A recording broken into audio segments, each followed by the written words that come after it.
আসসালামু আলাইকুম ভাই বোনেরা, দেশ থেকে বাইরে, দেশের বাইরে থেকে যারা আমার ভিডিও দেখতেছেন অবশ্যই শুরুটা একটা লাইক দিয়ে পুরো ভিডিও দেখে নেবেন। এই তো আমি হাবিবাস প্রতিদিন মতো রান্না বান্নার ভিডিও নিয়ে চলে আসলাম। এই যে এখানে ধুন্দুল দিয়ে আলু দিয়ে চচ্চড়ি করবো, সেখানে পেঁয়াজ, কাঁচামরিচ, লবণ, হলুদ পরিমাণ মতো সব কিছু দিয়ে আলতো করে মাখাই নিচ্ছি। এই মাছের নামটা কি আমি সঠিক জানি না, এই মাছের নামটা কি অবশ্যই কমেন্টে বলে যাবেন ভাই বোনেরা। আপনাদের ভাইয়া নিয়ে আছে এই মাছটা, আমি বলতেছি এই মাছের নাম কি সে জানে না। আর এখানে এই যে মুরগির মাংস দেখতে পাচ্ছেন, এর আগের ভিডিও দেখছিলেন যে আমার ব্রয়লার কিনছি, সেগুলো পালতেছি, সেগুলো থেকে একটা জবাই করছি, সেটাই রান্না করবো। আর এখানে এই যে মুরগির মাংস রান্না করবো। আর এখানে মাছ দিয়ে, ছোটো মাছ দিয়ে চচ্চড়ি করতেছি। এটা ছোটো মাছই বলি, যেটাই বলি না কেন, ছোট বড় যেটাই বলি আমার কাছে মনে হয় ছোটো মাছই। এই তো সব কিছু দিয়ে ভালো করে আলতো করে মাছটা দিয়ে আলতো করে মাখাই নিয়ে দিয়ে সামান্য করে পানি দিচ্ছি, যেহেতু ধুন্দুল থেকে পানি অনেক উঠবে। তো যেখানে মাখানোর পরে আমি ভালোভাবে চতুর্ধার করে দিয়ে ঢাকনা দিয়ে ঢেকে দিলাম, দিয়ে চুলার উপর বসাই দিলাম।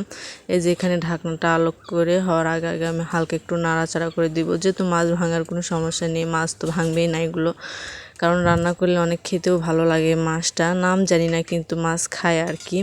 যেখানে ভালো করে নাড়াচাড়া করে আমি আবার ঢাকনা দিয়ে ঢেকে দিলাম। এই তো আমার রান্না হয়েই গেছে, আমি এখন নামাই নেব। এই তো কালারটা কিন্তু মাশাআল্লাহ খুব সুন্দর। আচ্ছা আর কি, রাত্রিবেলা রান্না বান্না করতেছি, খাওয়ার পর ভয় দিচ্ছি, মাশাআল্লাহ অনেক মজা হয়েছিল। কিন্তু এই যেখানে মাংস রান্না করার জন্য পরিমাণ মতো তেল দিয়ে পেঁয়াজ কুচিটা দিয়ে দিলাম। আপনাদের ভাইয়া বলতেছি একটু পেঁয়াজটা বেশি দিও। যেখানে পেঁয়াজ কুচি দেওয়ার পর আমি একটু লবণ দিয়ে দিছি, যাতে পেঁয়াজটা বেরেস্তা তাড়াতাড়ি হয়। যেখানে দারচিনিতে সাদা এলাচ দিয়ে, যেখানে আদা রসুন বাটা, তারপরে মরিচ বাটা দিচ্ছি আমি, এগুলো শুট মরিচ বাটা নিয়েছি সেগুলো দিলাম। আমি হলুদটা দিতে মনে ছিল না, পরে আমি রান্না করার মানে কষানোর পরে বলতেছি যে আমি কি যেন দেই নেই, পরে মনে হয়েছে আমি হলুদটা দেই নেই। পরে আমি মাংস দেওয়ার পর হলুদটা অ্যাড করে নিয়েছি।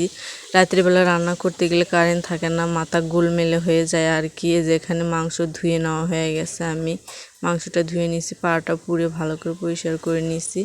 এই যে মাংসগুলো দিয়ে দিব আমি, এদের দিয়ে নাড়াচাড়া করে নিব।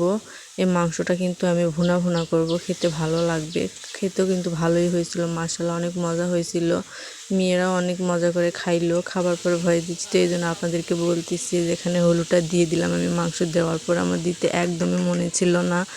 এরকম মন ভুলানো মানুষ আমি মাঝে মধ্যে হয়ে যায়। যেখানে নাড়াচাড়া করে আমি ঢাকনা দিয়ে ঢেকে দিলাম, দিয়ে আমি এই যে দেখেন ভালো করে নাড়াচাড়া করে কষাই নিয়েছি, কিন্তু অনেক সময় নিয়ে কষাইছি যাতে মাংসের ভিতর মশলাগুলো ভালোভাবে ঢুকে যায়।